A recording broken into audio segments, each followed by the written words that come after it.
السلام علیکم dear students, میرا نام شاہد اسحاق ہے اور آج ہم جماعت دہم مطالعہ پاکستان اس کا پہلا لیکچر جو کہ ہم باب نمبر 5 میں سے طریقے پاکستان اس کا حصہ دوئم یہ ہم پڑھیں گے، لیکن اس سے پہلے آپ ہمارے چینل کو سبسکرائب کریں اور گھنٹی کے بٹن کو دبا دیں تاکہ آپ کو بر وقت معلومات فراہم ہو سکے۔ ڈیئر اسٹوڈنٹس، آج ہم جماعت دہم کا باب نمبر 5 طریقے پاکستان اس کا حصہ دوئم پڑھنے جا رہے ہیں۔ تو اس میں آپ کو جو سوالات ہیں لانگ اور شارٹ وہ ساتھ ساتھ بتاتا بھی جاؤں گا اور اس کو ہم کریں گے۔ تو ڈیئر اسٹوڈنٹس، آپ نے سب سے پہلے نمبر پر صفحہ نمبر 2 جس میں ذوالفقار علی بھٹو کا دور حکومت یہاں سے پڑھیں گے۔ اور ایک سب سے اچھی بات جو ہے اسٹوڈنٹس اس باب کے اندر یہ ہے کہ اس باب کے اندر دورانیہ 1971 سے شروع ہوگا اور تقریباً 2008 تک جائے گا، یعنی کہ یہ سارے کا سارا چیپٹر پیپل پارٹی کے اوپر ہی شروع ہوگا اور پیپلز پارٹی کے اوپر ہی ختم ہوگا۔ اس کی تفصیلات میں آپ کو وقتاً فوقتاً بتاتا رہوں گا۔ Dear students, Zulfiqar Ali Bhutto Peoples party کا وہ نام جو اس کو پروان چڑھانے میں سب سے سرگرم طور پر ہمیں نظر آتے۔ 1970 کی دہائی میں جنرل یحییٰ خان نے جب یہ بات کا اعلان کیا کہ ہم عام انتخابات جو ہے وہ کروانے جا رہے ہیں، تو اس کے بعد 1971 میں انتخابات ہوتے ہیں جس میں 2 سیاسی جماعتیں، جس میں ایک سیاسی جماعت کا نام تھا پاکستان پیپلز پارٹی جو کہ مغربی پاکستان جو کہ موجودہ پاکستان ہے اس میں ہمیں نظر آتی ہے، اور دوسری تھی عوامی لیگ جو کہ مشرقی پاکستان جو کہ موجودہ بنگلہ دیش ہے، جو کہ اسی دورانیہ میں 1971 میں سکوت ڈھاکہ یا سکوت مشرقی کے نام سے ہم سے علیحدہ ہو جاتا ہے۔ اب ڈیئر اسٹوڈنٹس، ذوالفقار علی بھٹو کا وہ دور جب انتخابات ہوتے ہیں تو اگر انتخابات کی روح سے دیکھا جائے تو تقریباً 69 سیٹس جو ہوتی ہیں، نشستیں جو ہوتی ہیں، وہ مغربی پاکستان میں پیپلز پارٹی حاصل کرتی ہے، جبکہ اس کے مد مقابل عوامی لیگ کے جو رہنما ہے، جو اس کے لیڈر ہے شیخ مجیب الرحمان، وہ تقریباً 167 یعنی کہ 167 نشستیں حاصل کر کے بھاری اکثریت کے ساتھ جیت جاتی ہے۔ اب یہاں پر سب سے پہلے سکوت ڈھاکہ کا مسئلہ یہاں سے ہی شروع ہو جاتا ہے۔ ڈیئر اسٹوڈنٹس، وجہ کیا ہے؟ کیونکہ ذوالفقار علی بھٹو چاہتے ہیں کہ مشرقی اور مغربی پاکستان یعنی کہ بنگلہ دیش جو موجودہ ہے نام، اور پاکستان پر مکمل طور پر حکومت جو ہے وہ پیپلز پارٹی کی ہو۔ اب یہاں سے اختلافات جو ہے وہ جنم لیتے ہیں اور انہی اختلافات کی وجہ سے سکوت ڈھاکہ یا سکوت مشرقی یا بنگلہ دیش جو ہے وہ مروز وجود میں آ جاتا ہے۔ اب انتخابات ہو جاتے ہیں تو اس کے بعد بنگلہ دیش ہم سے علیحدہ ہو جاتا ہے۔ اس کی ایک علیحدہ سے کہانی ہے، آگے چل کے میں آپ کو اس کی بھی ڈیٹیل بتاؤں گا۔ تو ڈیئر اسٹوڈنٹس، ذوالفقار علی بھٹو جب اپنے اقتدار میں آتے ہیں تو وہ مختلف قسم کی اصلاحات لاتے ہیں، وہ مختلف قسم کی چیزیں لاتے ہیں۔ اس کے لیے ڈیئر اسٹوڈنٹس آپ نے پیج نمبر 2 میں ان کی اصلاحات دیکھنی ہے، اور انہی میں سے آپ کا یہ والا سوال بھی اسی میں سے ہے۔ اس میں سنتوں کو قومی تحویل میں لینا۔ جب ذوالفقار علی بھٹو کا دور آتا ہے تو اس وقت تقریباً 22 بڑے سرمایہ دار جو تھے، جو بڑے جاگیردار تھے، جو بڑے امیر لوگ تھے، ان کے پاس بہت بڑی بڑی سنتیں تھیں۔ تو ذوالفقار علی بھٹو نے آتے ہی سب سے پہلا یہ کام کیا کہ ان تمام سنتوں کو قومی تحویل میں لے لیا، اپنے پاس لے لیا اور ان سے اس کا جو قبضہ ہے وہ چھڑوا لیا۔ تو اس طرح سے اس کی پہلی اصلاحات میں سے یہ تھی۔ نمبر 2 پہ ہیں بینکوں اور بیمہ کمپنیوں کو قومی تحویل میں لینا۔ جتنے بھی وہ بینک تھے جو پرائیویٹ تھے، جو بڑے بڑے سرمایہ دار جو لوگ تھے، وہ انویسٹ کر کے وہ اس کا استعمال کر رہے تھے، اور دوسری بیمہ کمپنیز تھیں، ان سب کو مکمل طور پر ذوالفقار علی بھٹو نے اسٹیٹ بینک کے سپرد کر دیا کہ وہ مکمل طور پر اس کے جواب دہ ہوں گے۔ اس کے بعد ڈیئر اسٹوڈنٹس پیج نمبر 4 پہ آپ نے جانا ہے تو لیبر اصلاحات۔ اب ایک مزے کی بات آپ کو بتاؤں، کارل مارکس جو ہے اس کا ایک کہنا تھا کہ مزدور طبقہ سب سے زیادہ محنت کرتا ہے اور اس کو سب کچھ ملنے کا رائٹ ہے، سب سے زیادہ جو ہے مراد سہولیات جو ہیں وہ ایک لیبر کو ملنی چاہیے۔ تو کارل مارکس کے اس نظریے کو بیسیکلی ذوالفقار علی بھٹو نے پروان چڑھایا اور اس کو ایکسیپٹ کیا، اور اسی کے دور حکومت میں پہلی بار جو لیبر ہے یعنی کہ لیبر ڈے جو ہے 1 مئی کو وہ منانا شروع کیا گیا۔ اس کے بعد جو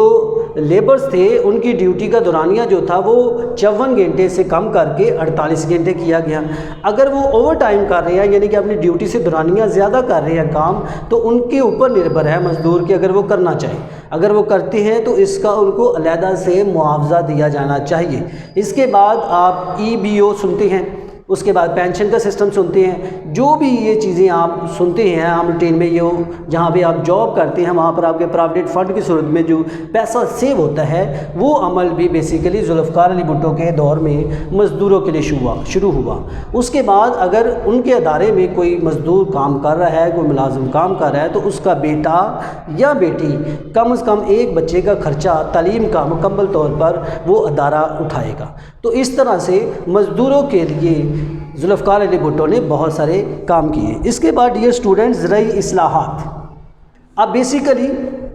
جگیردانہ نظام کے خلاف تھا ذوالفقار علی بھٹو، تو جو زمینوں پر قبضہ کر کے لوگ بیٹھے ہوئے تھے ان سے، بڑے لوگوں سے وہ زمینیں قومی تحویل میں لے لی اور چھوٹے کسان کو وہ منتقل کر دی گئی تھی۔ اب ہمارا شارٹ کویسچن اس میں ہی آئے گا، وہ میں آپ کو آگے جا کے بتاؤں گا۔ تو اس میں زرعی اصلاحات میں زمین کو 2 حصوں میں تقسیم کر دیا کہ اس کی حد کے اندر آپ نے زمین کا استعمال کرنا ہے۔ اس میں انہوں نے بتایا ہے کہ زمین کی انفرادی حد ملکیت جو تھی وہ 150 ایکڑ نہری اور 300 ایکڑ برانی یعنی کہ وہ زمینیں جو کہ بارش کے ساتھ سیراب ہوں گی، یعنی کہ جب بارش ہوگی تبھی وہاں پر کھیتی باڑی جو ہے وہ پروان چڑھے گی۔ اور نہری سیدھا سا مطلب آپ کے لیے سامنے کیا ہے کہ نہر کے ذریعے سے بند باندھ کر آپاشی کا نظام چلایا جائے گا اور ان فصلوں کو پانی دیا جائے گا اور وہ پروان چڑھیں گی۔ تو بیسیکلی انہوں نے 2 طرح سے اس کو ڈیوائیڈ کر دیا۔ ایک طرح پہ انہوں نے بتایا کہ 150 ایکڑ نہری اور 300 ایکڑ برانی کے حساب سے تقسیم کر دیا۔ اس کے بعد آسان قسطوں پر قرضے کسان کو دیے گئے، ٹریکٹر کی سہولت دی گئی اور بھی بہت ساری سہولیات جو ہیں وہ ایک کسان کو مہیا کی گئی۔ تو اس طرح سے مختلف اصلاحات جو تھی وہ اپنے دور حکومت میں ذوالفقار علی بھٹو لائیں۔ اس کے بعد تعلیمی طور پر بھی اگر آپ دیکھیں تو جتنے پرائیویٹ سکولز تھے ان سب کو گورنمنٹ تحویل میں لے لیا، اور گورنمنٹ تحویل میں لینے کے ساتھ فائدہ کیا ہوتا ہے، جو پرائیویٹ ٹیچرز ہیں اس کی بھی سہولیات، مراد، تنخواہ جو ہے وہ ایک گورنمنٹ ٹیچر کے برابر جو دیتی ہے۔ اس کے بعد اسٹوڈنٹس جو ہیں ان کو پک اینڈ ڈراپ کے لیے یعنی کہ آنے جانے کے لیے ایک مکمل طور پر ایک کارڈ ایشو کیا گیا تھا کہ اس کی آنے جانے میں بچت ہو سکے، اس کو ایک کارڈ دیا گیا تھا۔ اب اس کی کچھ نقصانات بھی حکومت کے ہوئے کہ جیسے ہی وہ پرائیویٹ ادارے یا اسکول جو تھے جس کو قومی تحویل میں لیا گیا تو اس کا سارا برڈن جو تھا مکمل طور پر وہ حکومت کے اوپر آ گیا۔ تو اس طرح سے ڈیئر اسٹوڈنٹس، پہلے سوال میں ہم نے دیکھا جو کہ آپ کا لانگ کویسچن ہے کہ ذوالفقار علی بھٹو کے دور حکومت میں سنتوں کو قومیانہ تحویل میں جب لیا گیا تو اس میں تقریباً 22 بڑے سرمایہ دار تھے اور اس کے دور حکومت میں بہت بڑے بڑے کام ہوئے تھے، اور ایک اس کا نعرہ آج تک بہت مشہور ہے، روٹی کپڑا اور مکان، جو کہ سوشلزم کو شو کرتا ہے، یعنی کہ معاشرے کے اندر یہ کام کیا۔ اب ہم ڈیئر اسٹوڈنٹس اپنے سوال نمبر 2 کی طرف آئیں گے۔ 1977 سے 1988 کے درمیان نفاذ اسلام کی کوشش۔ تو ڈیئر اسٹوڈنٹس اس کے لیے آپ نے صفحہ نمبر 11 پہ چلے جانا ہے، جو آپ کے لانگ کویسچن میں سوال نمبر 2 ہے، یعنی کہ 1977 سے 1988 کا دور۔ اب پہلے جب الیکشن ہوتے ہیں تو اس میں عوامی لیگ شیخ مجیب الرحمان کا پیپلز پارٹی کے ساتھ مقابلہ ہوتا ہے، لیکن جب دوبارہ سے انتخابات کا عمل آتا ہے تو قومی اتحاد پاکستان کے نام سے ایک جماعت اکٹھی ہوتی ہے جس کا پروپیگنڈا تیار کرتے ہیں جو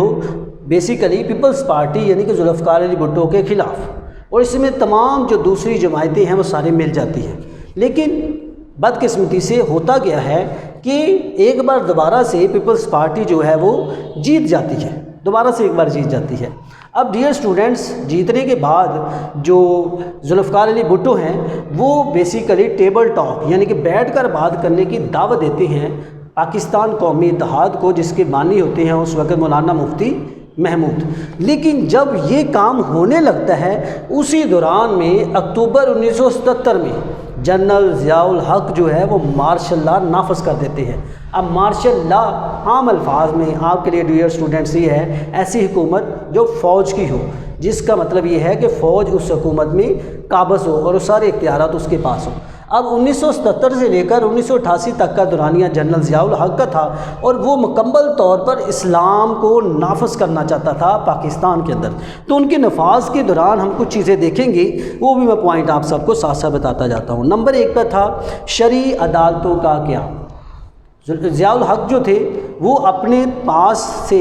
ایسے لوگوں کو بیج کی صورت میں سامنے لاتے ہیں جو کہ بڑے عالم اور فاضل تھے، اور ان کو عدالتوں پر کرتے ہیں نافذ، اور ان کو کہتے ہیں کہ آپ اسلامی نقطہ نظر کے مطابق فیصلہ کریں، اور جب وہ اسلامی نقطہ نظر کے مطابق فیصلہ کریں گے تو حق اور باطل جو ہے اس کو واضح کر دیں گے۔ صفحہ نمبر 12 پہ چلتے ہیں۔ شرعی حدود کا نفاذ۔ اب بیسیکلی حرام کاری، بدکاری، برے کام، چوری، ڈکیتی، ان سب کی سزا بھی اس دور میں اسلامی نقطہ نظر کے مطابق دینا شروع کر دی گئی تھی۔ اس کے بعد ہے زکوٰۃ و شرع کا نظام، یعنی کہ یکم رمضان کو تمام بینک کے اندر آپ کی جو پیسے ہوتے ہیں ان میں سے خاص قسم کی کٹوتی کی جاتی ہے زکوٰۃ فنڈ کے طور پر، اور وہ غریبوں کی مدد کے لیے استعمال کیے جائیں گے پیسے۔ یہ عمل بھی اس دورانیہ میں 1977 سے 1988 کے درمیان استعمال ہوا۔ اس کے بعد سود کا مکمل طور پر خاتمہ کر دیا گیا تھا۔ اسلامیات اور مطالعہ پاکستان کی تعلیم، ابھی بھی آپ دیکھ لیں آپ کی کلاس کے اندر کمبائن آپ کو نظر آتے ہیں دونوں سبجیکٹس، تو اسلامیات اور مطالعہ پاکستان کی تعلیم کو BA تک لازم قرار دے دیا گیا تھا۔ اس کے بعد نماز کا اہتمام کہ نماز ظہر جو ہے بیسیکلی وہ تمام تعلیمی ادارے اور دوسرے پرائیویٹ اور سرکاری اداروں میں ظہر کی نماز کا مکمل طور پر اہتمام کیا گیا تھا تاکہ وہاں پر لوگ پڑھ سکیں۔ اس کے بعد احترام رمضان آرڈیننس،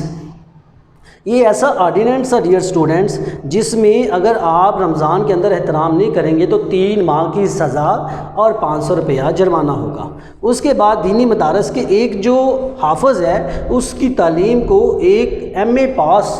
فرد کے برابر جو ہے وہ سمجھا جائے گا۔ تو ڈیئر اسٹوڈنٹس ہم نے سوال نمبر 2 میں آپ نے دیکھا کہ 1977 سے 1988 کے درمیان نفاذ اسلام کی جنرل ضیاء الحق نے بہت ساری کوششیں کی۔ اب ہمارا آخری سوال ہے اس میں سے جہاد افغانستان۔ اب ڈیئر اسٹوڈنٹس یہ وہ وقت تھا جب 1979 میں بیسیکلی روس کی فوج جو ہوتی ہے وہ افغانستان کی سرزمین کے اندر داخل ہو جاتی ہے۔ اب یہ جب روس کی فوج افغانستان کے اندر داخل ہوتی ہے تو پھر افغانستان کے پاس 2 ہی راستے ہوں گے، یا وہاں سے بھاگ جائیں یا ان کا سامنا کریں۔ لیکن یہاں پر کیا ہوتا ہے کہ افغانستان کی حکومت جو ہوتی ہے وہاں کے لوگ جو ہوتے ہیں وہ اس چیز کا سامنا کرتے ہیں اور ان کے خلاف یعنی کہ روس کے خلاف جہاد کا اعلان کرتے ہیں۔ اب پاکستان بھی ان کا مکمل طور پر ساتھ دیتا ہے۔ تو ڈیئر اسٹوڈنٹس جہاد افغانستان میں پاکستان مکمل طور پر ان کا ساتھ دیتا ہے، اور جب پاکستان ان کا ساتھ دیتا ہے تو اس وقت جنیوا معاہدہ ہوتا ہے جو پاکستان، امریکہ اور روس کے درمیان ہوتا ہے، جس میں روس مکمل طور پر یہ چیز کہہ دیتا ہے کہ میں اپنی شکست تسلیم کرتا ہوں اور میں یہاں سے چلا جاؤں گا۔ یہی معاہدہ بیسیکلی جنیوا معاہدہ کہلاتا ہے، اور اس معاہدے کے بعد مکمل طور پر کیا ہوتا ہے ڈیئر اسٹوڈنٹس کہ روس جو ہے وہ افغانستان سے چلے جاتا ہے۔ اور اس کے بعد مہاجرین جو ہیں، ابھی جو آپ کراچی میں عام طور پر مہاجرین کا اکثر ذکر سنتے ہیں، ٹھیک ہے، تو مہاجرین جو ہیں بیسیکلی وہ افغانستان سے ہجرت کر کے پاکستان میں آتے ہیں، جس کی وجہ سے پاکستان ان کو اپنے مسلمان بھائی ہونے کے ناطے ان سب کو اپنے ساتھ لے کے چلتا ہے کہ ان کو اپنے ساتھ لے کے چلنا ہے۔ لیکن یہاں پر اختلاف ایک بار دوبارہ سے جنم لیتا ہے ڈیئر اسٹوڈنٹس، اور وہ کیا ہوتا ہے کہ کشیدگی بڑھتی ہے، نقصانات ہوتے ہیں، اس میں پریشانیوں میں اضافہ ہوتا ہے، ٹھیک ہے۔ تو ڈیئر اسٹوڈنٹ لیکن پاکستان جو ہے اس تمام پریشانیوں کے باوجود اپنے افغانی بھائیوں کو ویلکم کرتا ہے، اور اس طرح سے جہاد افغانستان میں ابھی بھی آپ اگر دیکھ سکتے ہیں امریکہ میں جو اختلافات ہوئے تھے جب ڈرون حملے اکثر ہوتے ہیں تو پاکستان جو ہے وہ آگے آ کے اپنے اسلامی ملک افغانستان کی جو ہے وہ بھرپور جو طور پر حمایت کرتا ہے، اگرچہ افغانستان میں ہم نے بہت دیر بعد جو تھا وہ قبول کیا تھا۔ تو ڈیئر اسٹوڈنٹس، آج ہم نے 3 لانگ اور ایک شارٹ کویشچن پڑھا، میں آپ کو دوبارہ ڈیٹیل سے بتا دیتا ہوں، جس میں ہم نے سب سے پہلے لانگ کویشچن میں ذوالفقار علی بھٹو کے دور میں سنتوں کا کیوں بیانہ، اس کے بعد 1973 سے 1988 کے درمیان نفاذ اسلام کی کوششیں جو کہ جنرل ضیاء الحق کے دور میں ہوئی تھی، اور جہاد افغانستان کیا ہے، اور ایک شارٹ کویشچن جو میں نے آپ کو پہلے بتایا تھا صفحہ نمبر 33 پہ، شارٹ کویشچن نمبر اس کا ہے 8، وزیر اعظم ذوالفقار علی بھٹو نے زرعی زمین کی انفرادی ملکیت کتنی مقرر کی، وہ میں نے آپ کو بتا دیا ہے۔ تو ڈیئر اسٹوڈنٹس، اگر آپ اس کے بارے میں کچھ جاننا چاہتے ہیں تو نیچے کامنٹ باکس میں لکھ سکتے ہیں۔ بہت بہت شکریہ، تھینک یو۔